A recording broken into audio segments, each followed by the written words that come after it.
Саламатсыздарбы? Бүгін бізде қонақта саясаттанушы профессор Оразбек Молдалиев. Рахмат сізге уақыт келгеніңіз үшін. Жаңы жылыңыздар менен, жалпы эле көрүүчүлөргө, угуучуларга жаңы жылы менен баарын. Жыл аяктап баратат. Кандай негизги жыйынтыктар чыгарса болот? Ушул жыл кандай болду Кыргызстан үчүн? Бул Кыргызстан үчүн быйылкы бүтүп бараткан високосный год негизинен жакшы эле жыл болду. Экономикадан жакшы өсүштөр болуп атат. Пенсиялар көбөйүп атат, айлыктар көбөйүп атат, жолдор салынып, Бишкекте жолдор бүттү, автобустар келип атат, маршруткалар азайды. Проблемалар бар. Бул негизи ушул жакшы нерселер көп эле болуп атат. Анан ошон үчүн бул кийинки жылга дагы өнүккөнгө негиздер түзүлүп атат. Жакында 30 жылдан бери айтып эле жүргөн, жыл сайын ар бир президент келген сайын айтылып жүргөн Кытай, Кыргызстан, Өзбекстан темир жолун курабыз деп эле ошо кагазда эле жүрчү. Быйыл уже ошол кичине ордунан жылып баштады. Эми скептиктер бар, ар кандай нерселер бар, бирок курулуп жол бүтсө мындан пайдасы аз болушу деле мүмкүн, бирок зыян болбойт мындан бизге. Транспорттун структура деген транспорттун структура, андан эч убакта эме болбойт. Ошол ушундай жакшы жетишкендиктер болуп атат. Анан эми мына ден соолук камкордук көргөн жагынан дагы жаңы саламаттык сактоо министри бир топ иштерди баштап, өкмөт колдоп, жанагы Түркиядан операция жасагандарга жардам берилип атат. Бизге келип өзүбүздө жасаганга мүмкүнчүлүктөр болуп атат. Ички органдарды бөйрөк, боор алмаштырган боюнча бекер болуп атат. Кээ адамдарга же баарына нуждасы жеткендерге бекер болуп карап ошолорго эме кылып берип атпайбы. Мындай бекер жасаткан трансплантация бул мен уккан эмесмин, ушун бекер жасагандар жерлери бар деп. Кээде гана баягы эме деп коет, благотворительный деген сыяктуу кээде болот, бирөөлөр жардам берип. Бирок баарына кылып атпайбы Кыргызстанда? Благотворительный деген частный кишилердин жана благотворительный уюмдардын жумушу. Бул жерде мамлекет өзү жардам берип атпайбы? Ооба. Бул айтып жакшы белгилей турган маселе болуп атат. Эл жөнүндө камкордук көрөбүз деген убадалары чынында аткарылып атат ошол жерден. Эми проблемалар жок мамлекеттер жок. Проблемалар бар, бирок негизинен эми бул жерде дагы белгилей кете турган нерсе коррупция менен аябыз күрөш болуп атат. Бул жакшы маселе. Себеби дегенде коррупция мамлекетти өнүктүрбөйт. Коррупция мамлекет эч убакта өнүкпөйт экономикалык жагынан. Бизде ошол мына өсүштөргө негиз түзүп аткан ошо коррупция менен күрөш болуп, бюджетти урдалган нерселерге бөгөт коюлуп олтуруп, акча бюджетке түшүп, бюджеттин эсебинен жанагындай жакшы иштердин жасалып аткандыгы ушундай болуп атат да. Бул чечкиндүү кадам. Коррупцияга күрөш, коррупция менен күрөштү жасаш деген бул дагы кыйын, көп чечкиндүүлүктү талап кыла турган маселе. Анан кылмыштуулук менен каршы күрөштөр болуп атат. Уюшкан кылмыштуулук менен мына эми баары элдердин баары эле айтчы, кирешер жердин баарында уюшкан кылмыштуулардын дойлалары бар. Ошолордун смотрящийлери да отурат, баланча берилип турат аларга.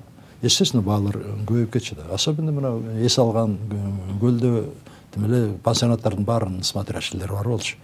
Бир бизнесмен аксакал бар эле Афганистандан келип, ошол жерге меме салган, кафе курду афгандардын. Анан кийин мейманкана салган. Бир мисал да. Жанагы эле биздин стадиондун жанында Чолпон атадагы. Ошонун аяк жагынан бул вынужден закрыть. Аргасы болду, мемесин жапты, кафесин. Анан кийин мейманканасында бирөөлөргө өткөрүп берип, арендага берип, ал киши өзү кийин каза болду. Баласы кээде келип, абдан нааразы болуп жүрөт.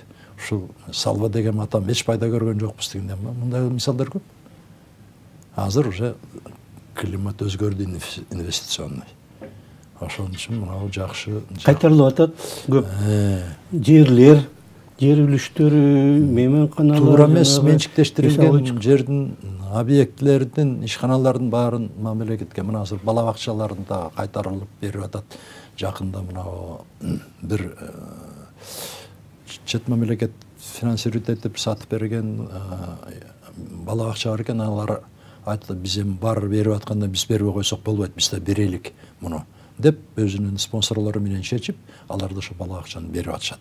Қайтарып. Бұл жерде мамлекетке қайтарылғандың бір жері бар. Меншік негізі жақшырақ іштетеді. Конкурстық негізде меншікке беріп ушул ишканаларды иштетсе, анан ал мамлекет кандай иштегенин биз сиз экөөбүз көргөнбүз. Мамлекет деген мамлекет. Меншік деген меншік. Кыргыз илгертен эле айткан. Өзүмдүкү дегенде өгүздей кара күчүм бар дейт. Меншик үчүн жанталашып иштейт ар ким болсо. Мамлекеттикин көрбөдүкпү? Колхоздор кантип иштечүле. Саат 10-11-лерде араң жумушка чогулуп, анан эптеп-септеп барып, күнүсү канча иштеп, анан кечинде күн батмактан кайта үйгө келип калып, ушинтип эле иштеп, анан кийин колхоздун жыйнап койгон оокаттарын барып чабандардан сурап алып, башкалардан сатып алып, антинтип эле ушундай бир коомдук эмелердин баары жасалма болуп кеткен. Ошол келип ошо мына союздун кулап калганын ошол өбөлгө болду да, экономика өспөй калып. Анан ошо меншик деген меншик ушуну эми бир жакшы нукка түшүп кетет деп ишенсек болот эми мындай эле. Мамлекет анын баарын алып, анан кандай кылат дегенде бул дагы маселе болот, эми чечилет да. Анан бул дагы көп элдердин талаптары орундалып атат көпчүлүгү. Мына мисалы үчүн 2010-жылкы революциядан кийин элдик курултайга мүмкүнчүлүк бергиле деген сунуштар аябай көбөйгөн. Анан Отунбаева аппаратка биздин бөлүмгө бир кызматкерди алып, ал азыр деле ошо жүрөт, өзүнчө уюм түзүп алып, анан ошол курултай маселеси менен аракеттенгин дегенбиз. Жакшы бир юрист мыйзам жазып берди. Биз айттык, мыйзам менен иштегиле деп.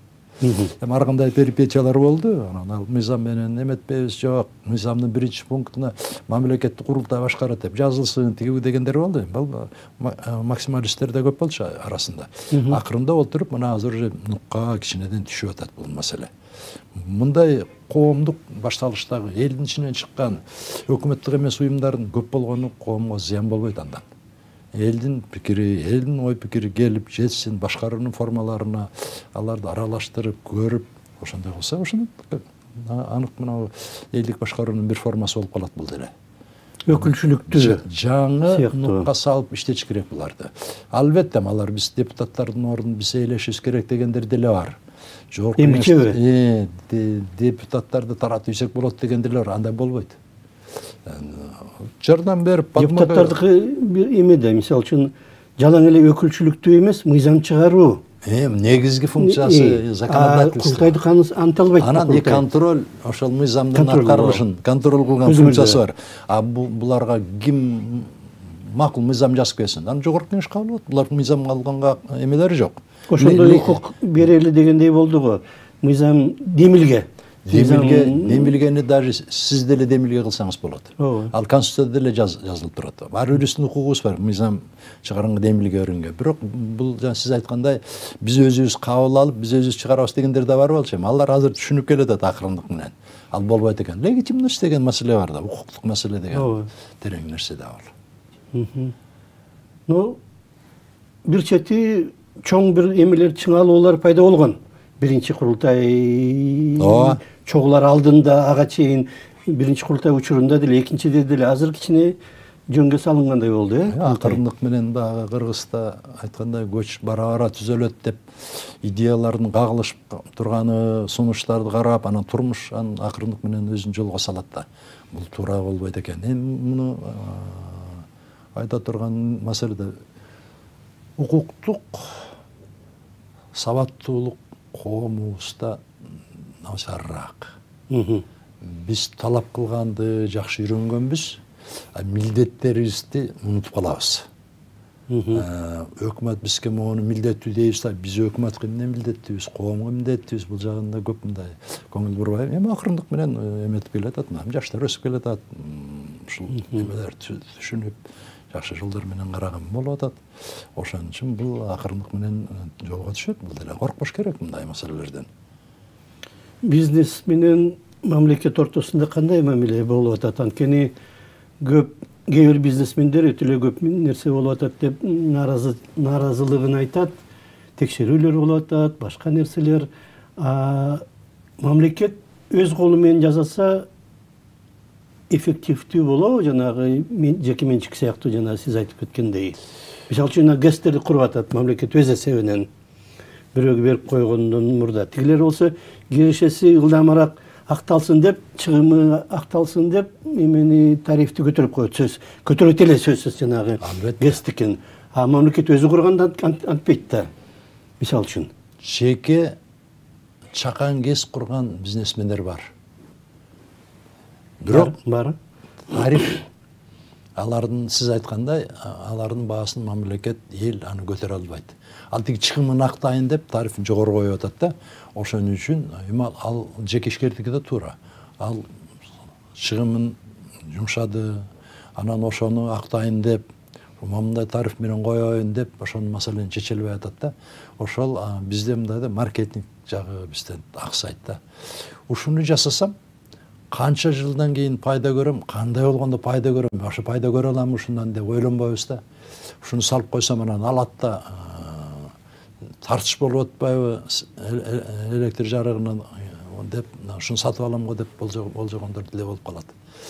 Анан эми бул жерден жанагы сиз айткандай мамлекет менен жеке ишкерлер экөөнүн ортосунда кызматташтуулук менен ушул жерде керек болот. Жерди мамлекет бөлүп берет. Рухсатты мамлекет берет. В любом случае. Анан ал эсептеген жагынан мамлекет ошол экөөнүн партнерствосун ачыш керек. Баасы мынаундайдан ашпайт. Ушуга аракет кыл. Омамда кылып туруп жасайлык. Ошого карап вкладывать эткин эмеңди деп, калган жагынан мамлекет жардам берет да. Анан бул мамлекет менен жеке ишкердин кызматташтыгы десе мамлекет баарын салып берип анан жеке ишкерге берип коет деген ал партнерство болбой калат. Ал бир протекционизм болуп калып атпайбы? Мамлекетке керектүү кишилерге. Андай болбойт.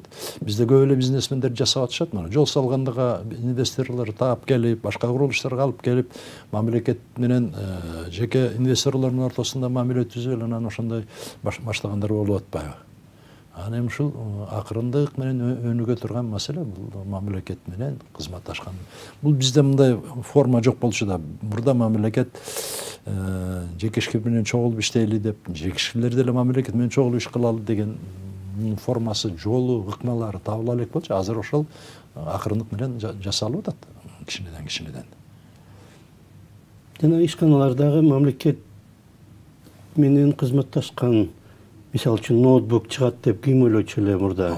Кыргызстан өзү ноутбук чыгарат деп, же вертолет чыгарат деп, же жанагы жүк ташуучу чоң машиналар чыгарат деп. Эркиндей жеңил деле машина болуп атат. Жеңил машиналар болуп атат, шевролерди чыгарып атат.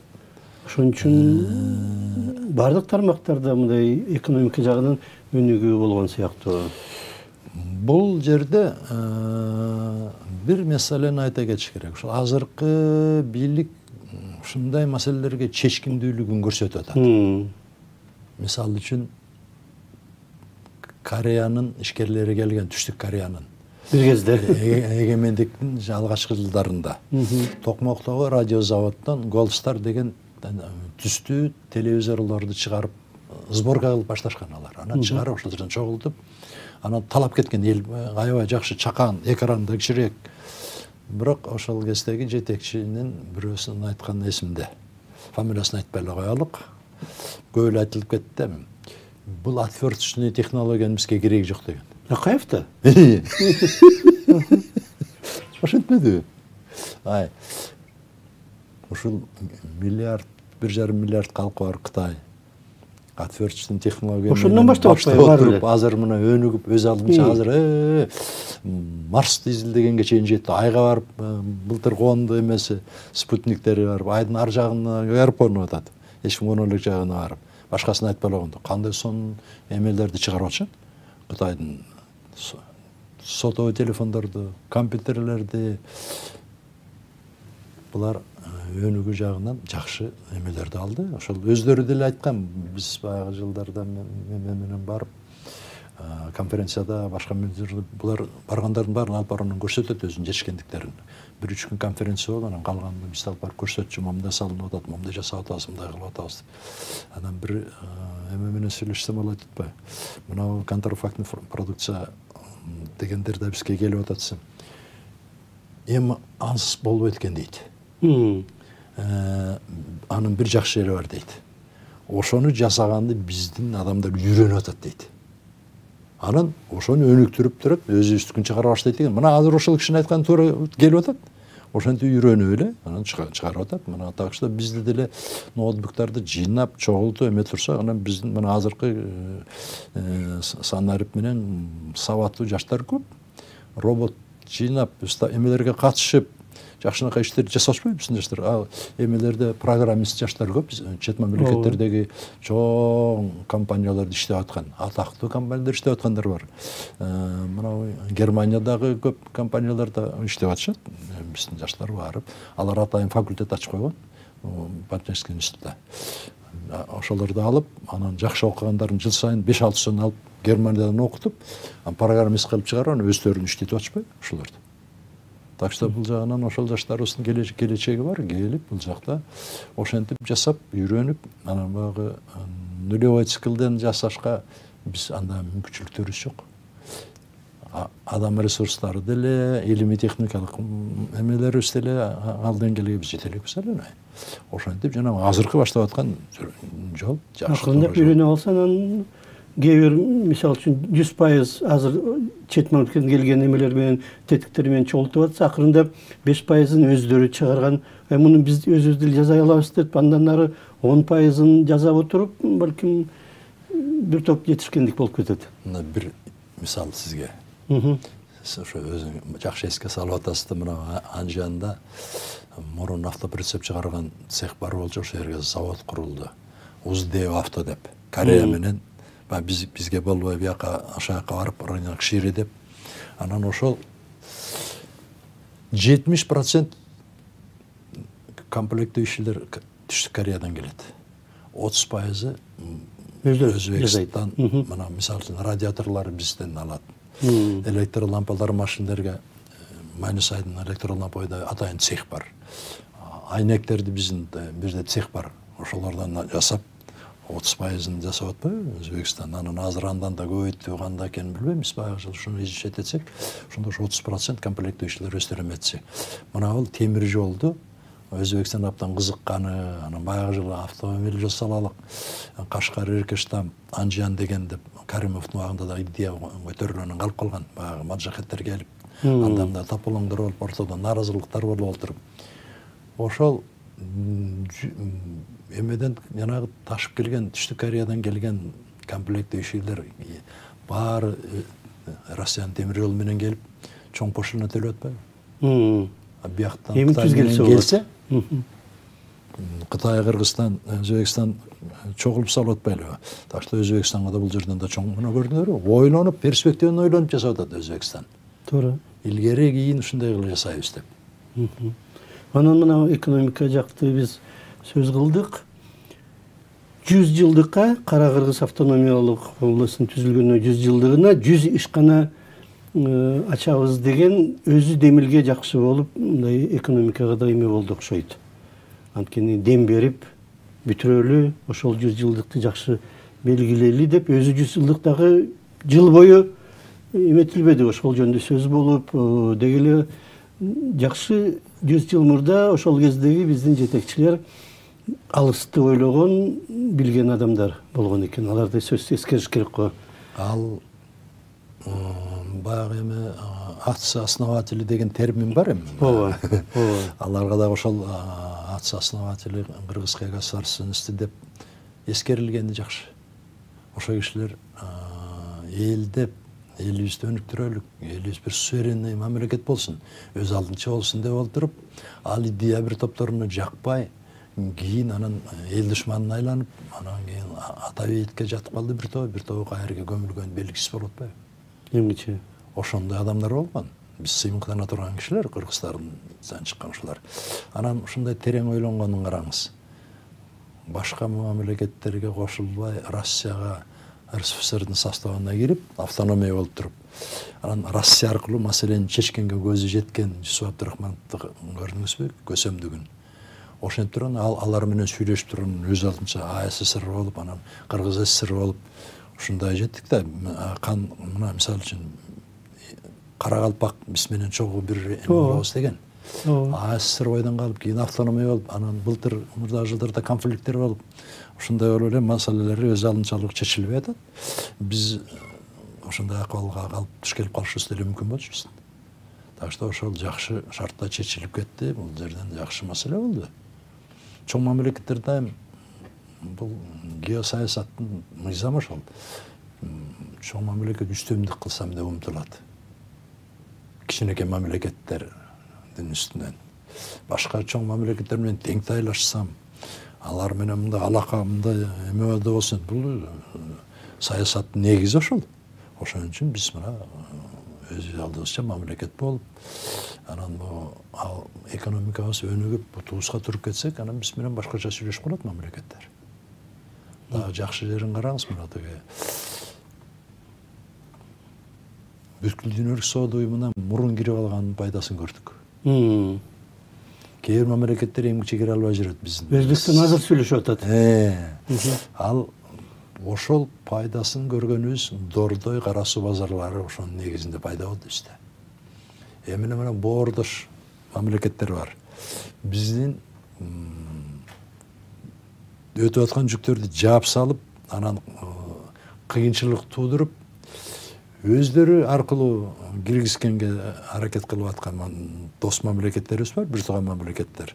Биздики ошон үчүн жана башка маршрут издеп, анан кийин Азербайжан аркылуу, Каспий деңизи аркылуу, паромный переправа аркылуу киргизсекпи, Түркмөнстан аркылуу деген көп эле сунуштар жасап, ошол ишке ушулардын баары мына ошол геосаясий атаандаштыктан ушундай маселе келип чыгат. Ошондо ошол жанагы 100 жылдыкты белгилеп, ал жөн эле ошону карап коюш эмес, ошолордун сабагын үйрөнүшүбүз керек. Кандай кыйын шарттарда жакшы болду. Университеттердин көпчүлүгү ушул боюнча конференцияларды өткөрүштү, талкуулар болду, тегерек үстөлдөр болду, эмгектер жазылды, Фильмдер тартылды. Муну менен токтоп калбаш керек да, ошолорду терең изилдеп, карап көрүп, момундай кыйынчылыктарды мындай өлтүрүп жеңген экен деген жагына чейин ошондагы улантыш керек да. Бир болуп эле токтоп калбаш керек да бул маселелер. Мисалы үчүн мына 1924-жылы Кара Кыргыз автономиялык область түзүлөрү менен ошону менен эле мына жакшы болду деп эле отуруп калбастан улантып, 2 жылдан кийин автономиялык республика болуп атпайбы? 2 жылдан кийин эле автономия область болдук, эми ушул деле жетет деп тынч анда да токтогон жок. Туура, бул абдан туура тынч айтып атасыз. Ошондой болду. Алдыга умтулуп, мына өз алдыбызча Кыргыз Советтик социалисттик республикасы деп өз алдынча мамлекет болуп, мамлекеттүүлүгүбүз түптөлгөндүгүнө негиз болду. Кийин анан биз өз алдынчалыгыбызды алганда ошонун жардам тийбиз. Мурда деле өзүбүздө эмебиз бар эле, кичине болсо да структуралар бар болчу.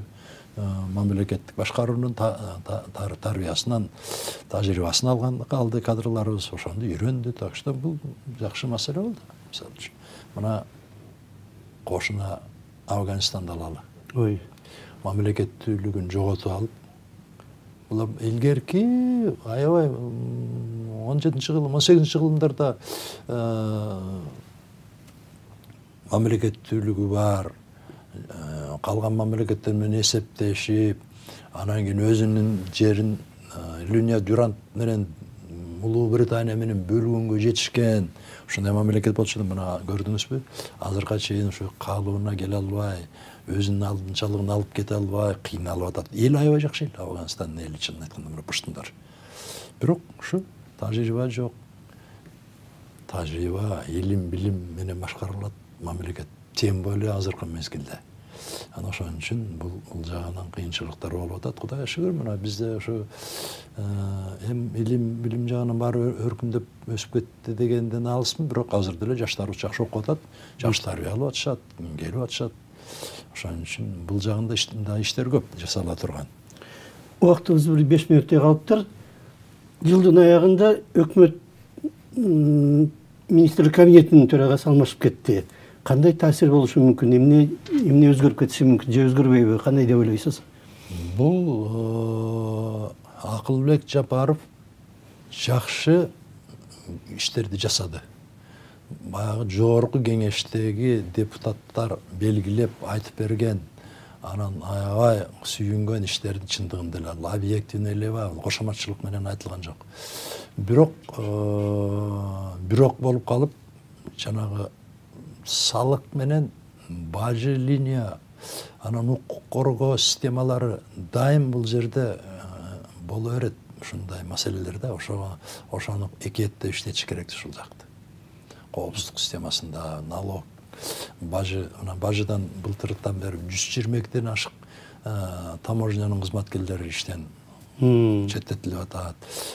Эң эле белгилүүсү башчысы орун басары кетип атпайбы? Эң эле белгилүүсү кличкасы миллион болуп, ошол канча жолу саалып эле, саан уйдай болуп эле, Стрельник совхоздун бир чоң саан уйлары болчу, ошондой болуп эле. Ал каяктан түшкөн акчалар? Элдин баары эле билет анын баарын. Ошон үчүн ушул системаларды тазалап, жакшы жолго салып, анан мына бул жерде улуттук коопсуздук комитети жана анын жетекчилери бул жагынан көп жакшы иштер жасап атышат. Эми мына мамлекетти өкмөттүн башында турган Акылбек Жапаров көп инициативаларды жасады, көп жакшы иштерди жасады.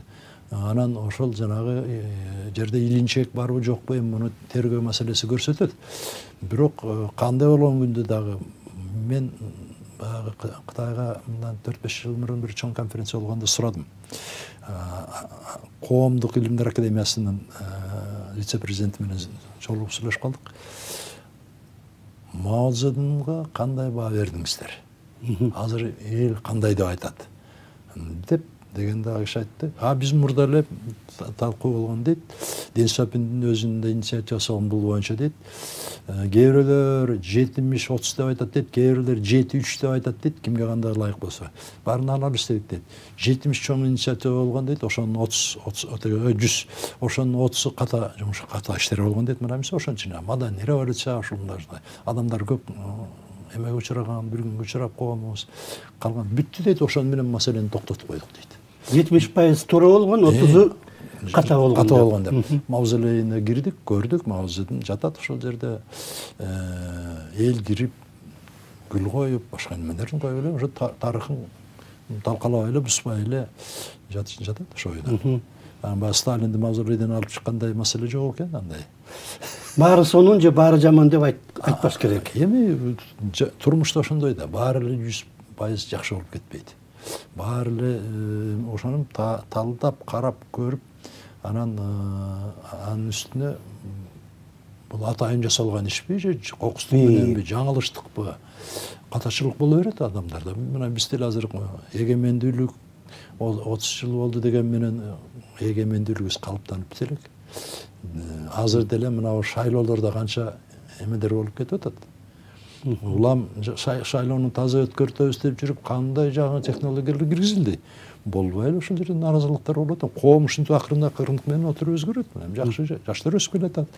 Башка жактан бери көрүп, билим алып келип атышат. Ашта коомубуз жакшы жактарга кетет. Ашта бул өкмөттүн жетекчилери жакшы жолго салып, жакшы иштерди жасап, мына эң башкысы эмнеден башталды деген, Кумтөрдөн башталып атат. Кумтөрдү өзүбүзгө менчикке алды мамлекет. Бир өмүр бою Тоо кен тармагында иштеген бир эксперт менен мен сүйлөшкөм, баягы жылдарда маселе көтөрүлгөндө. Азыркы ушу жетекчилер ал кезде оппозиция багытындагы жогорку кеңеште депутаттар болчу, 5-чакырылыштан. Аксакал Кумтөргө которуп өзүбүзгө алалы деген маселе болуп атат. Өзүбүзгө алсак иштете алабыз десек, алышат. Жок, эч иштете албайбыз деп категоричный айткан адамдар болгон. Алып эле иштеп, азыр иштеп мамлекетибизге пайдасы тийип атат. Бир топ убакыт өтүп кеткен менен калган жактары деле пайдасын берип атат. Так что чечкиндүүлүк жагын айта кетиш керек. Баягы Кыргызстан макалы бар. Тоо келчи, тоо тешет дейт. Жакшы. Убактыбызды аяктап калды. Рахмат сизге. Бизде конокто Орозбек Молдалиев болду, саясат таануучу. Рахмат сизге жана баарыңарды жаңы жылыңыздар менен. Рахмат. Саламат болуңуздар.